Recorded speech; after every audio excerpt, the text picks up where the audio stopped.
Je n'ai jamais vu ma propre carne danser le matin au réveil. C'est pourquoi j'ai dû plonger une pierre dans ma vieille volonté pour qu'elle déplie ma carne le matin dans la danse. On est obligé de s'obliger, sinon on vit à l'arrêt. On doit se lancer une pierre tout au fond pour qu'un gros poids de pierre nous rappelle chaque matin, au réveil, la danse.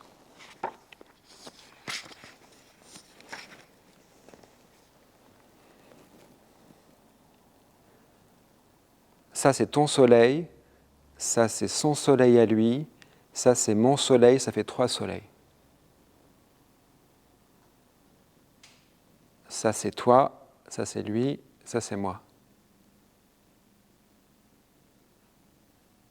Ça, c'est nous, de dos, on entre dans la rivière, elle est froide. Ça, c'est la rivière. Dans le ciel, au-dessus, c'est nos soleils, le tien, le sien, chacun le nôtre.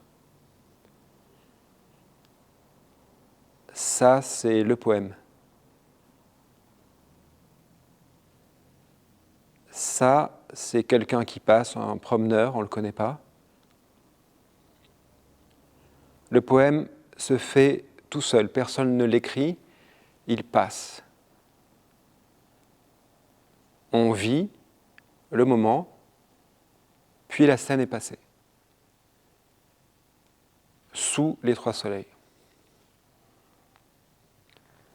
Quand la scène est passée, on peut dire, voilà, c'est fait. C'était le poème.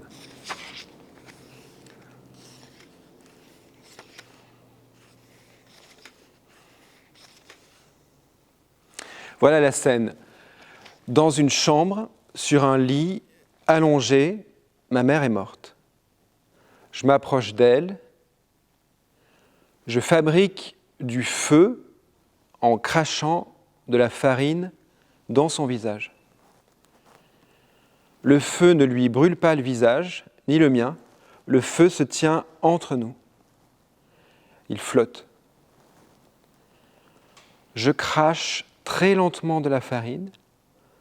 Mon crachat de farine alimente le feu.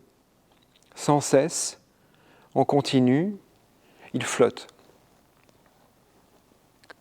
D'abord, au début du rêve, je m'étais approché d'elle et en m'approchant, j'avais vu sur son visage un tatouage qui lui couvrait le cou, la joue et montait jusqu'au front. Un dragon. Un tatouage pas clair entre le dragon et la fleur. Entre le dragon et du lierre qui monte.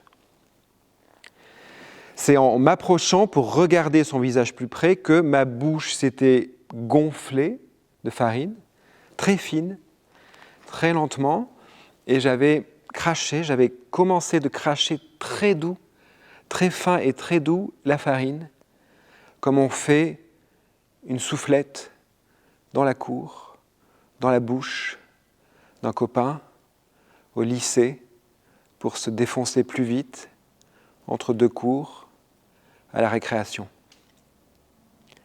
Et ça faisait du feu.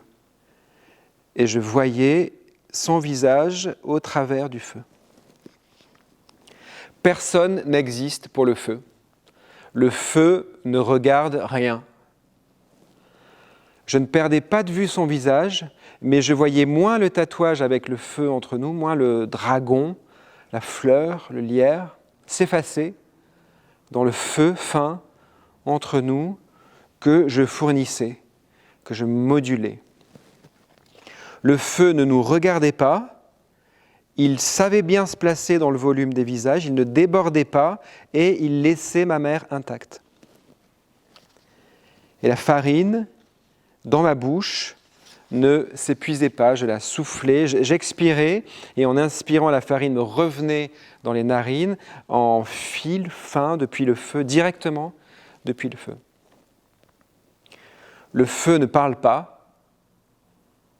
Le feu est toujours alimenté.